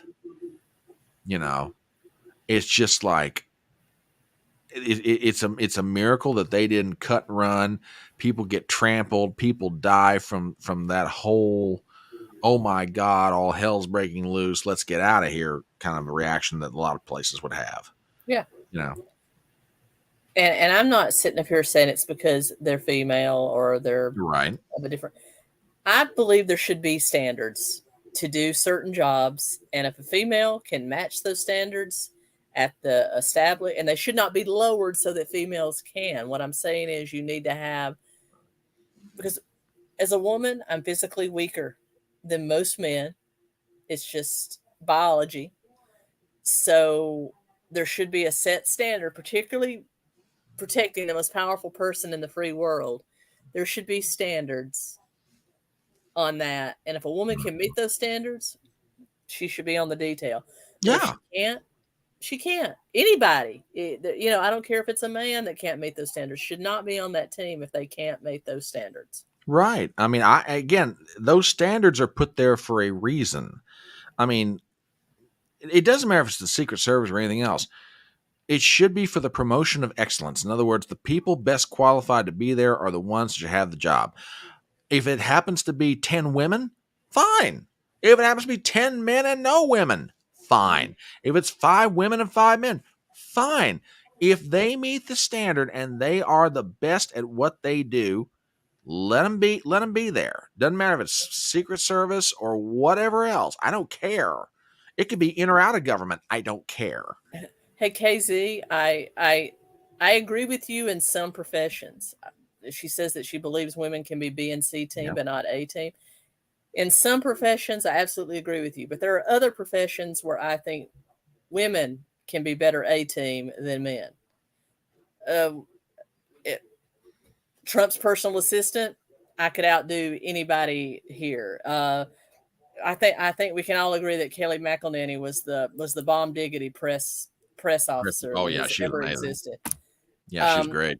Women can be A team in professions that they are well suited for, but I agree with you in professions that men are more well suited for. Mm-hmm. Absolutely. And I'm not just trying to pick on you, KZ. I just thought that was an interesting. No. Interesting statement. No, it's all good. But I mean, let me ask you this, and I'll tell you what, we're going to start bringing the train into the station. Where do you think, is Cheadle going to wind up resigning over this, or does she survive this somehow? I don't think she's going to resign. She doesn't have enough integrity to resign. I think she's lost. That's obvious. I think she's just, everything's collapsing in on her. But I think the next administration should remove her.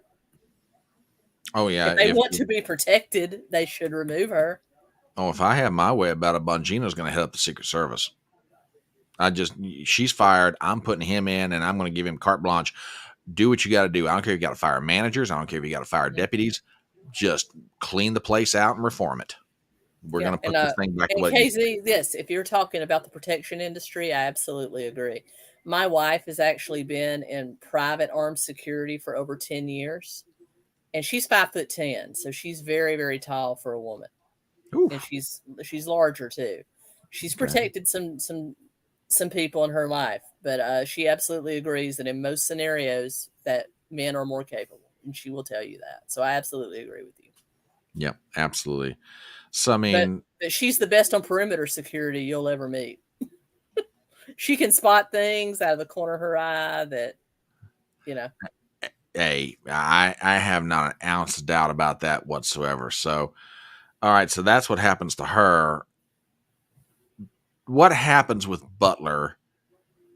What happens post Butler, Pennsylvania? Do we ever really get answers for this, or are we just is this going to be like JFK for the next 10, 15, 20 years? And there's always going to be the continual debate. I think if Trump gets elected, and we have a Republican majority in both houses, or at least keep one in one house, I think a sideline taped to reforming that agency should be a full inquiry into what happened on January 13th. It's a watershed moment. You can't just ignore it. Yeah. And I think there should be a full investigation. However, if Kamala is elected, we'll never hear any more about it. All right. And that gets to my last question. Assuming she's the nominee, or whoever, who wins the election? My money is still on Trump. Okay. How about you? If they can minimize, shall we say, election fornication, if that is minimized, then yeah, I like Trump's odds. Let me rephrase that. In a free and fair, above board election, I think Trump wins. Okay. As long as he concentrates on the record. On the issues. Keep the it on the next issues. 4 months need to be a referendum on Kamala. It doesn't need to be a referendum on Trump, and they've got to spin it that way. And the whole, not just Kamala per se, but on the whole Democrat ideology. You want open borders? Let me show you what you got because of open borders. You wanted to spend money like drunken sailors, and full disclosure, Trump spent money too. I'm not saying he didn't, but people were warning Biden when he got in, don't do what you're proposing. You'll cause inflation to spike. He did it anyway. You want to spend money like Biden spent it? Look at what you got because of it. You want to push things around the world the way you did? Now we got foreign conflicts we never had when I was president. If he keeps on record and makes this a referendum about Biden, Kamala, and the Democrats' policies in general, and he can keep the cheating to a minimum, he wins. Mm-hmm. He really does. Dear, thank you so much for coming on here tonight. It was a joy to get that email from you. And I'm not just saying that either. I genuinely mean it. We are long overdue for this session. Where can people find you on social media? Where can they subscribe to your channel? What can they do to help you out? Give them your coordinates. You can find me on YouTube, Keto, Keto, like the diet, ampersand, and crime, spelled with a K, on YouTube. I'm also on Rumble. On Twitter, you can find me at Keto and Crime YouTube. Cool. Well, folks, my name is also Brian. On Facebook, but I'm trying to weed myself off Facebook a little bit. Understood. And folks, you know where to find me. I'm on Rumble. I am on YouTube. I'm on Twitter. You can find me at the Front Porch Conservative. If you're not a subscriber to my channel, please do so. Also, hit the bell for notifications because you never quite know when I'm going to pop up with a live stream or a video. And please, if you would not mind doing so, give a thumbs up tonight. I would genuinely appreciate it. Tracy, hang on a second. We'll say some proper goodbyes backstage. Folks, we'll be back here tomorrow night, 7:30 Eastern, 6:30 Central, for another session of Chatting on the Porch. Please do me a favor. Come on back, and we'll see what else is going on between now and tomorrow night. In the meanwhile, love all you guys. And remember the words of that great American philosopher. Oh, I almost forgot. How rude. Ladies and gentlemen, we lost a true American original today. I got this piece of news today. The legendary Kinky Friedman passed away. Now, for those of you that don't know about Kinky, he is a thought provocateur of a different generation, a singer, a songwriter, ran for governor of Texas, ran for various other offices, passed away apparently after battling Parkinson's. He was 79. Kinky was, along with Molly Ivins, the two of them together were probably two of the biggest thorns in the side of George W. Bush when he was governor of Texas, among other people. And I just heard about this today, and I was like, Kinky passed away. We have lost an American original. I feel the same way about Louis Grisard as you probably do about Kinky. I read everything Louis Grisard ever wrote. Oh, yeah. Yeah, I saw that this morning. I went, oh, man, this just bites. Oh, that was June. Wait. June 27th he passed? Wait a second. Why am I just seeing that? Oh, you're right. Why did they just have that today? Why did they just have? Well, look at all the other stuff that's happened since. Well, yeah, that's true too. And then we had Richard Simmons died, Bob Newhart died. Okay. Apologies to my audience. So yes, I am got my eyes fixed elsewhere and didn't realize this had happened. No, but it popped up on Politico today, and I was like, oh my gosh. But yeah, this happened last month. So okay, yeah, I am over a month late. Apologies, folks. Anyway, remember the words of that great American philosopher, Tom T. Hall, when he said, it's faster horses, younger lovers, older whiskey, more money. We'll see you tomorrow night at 7:30.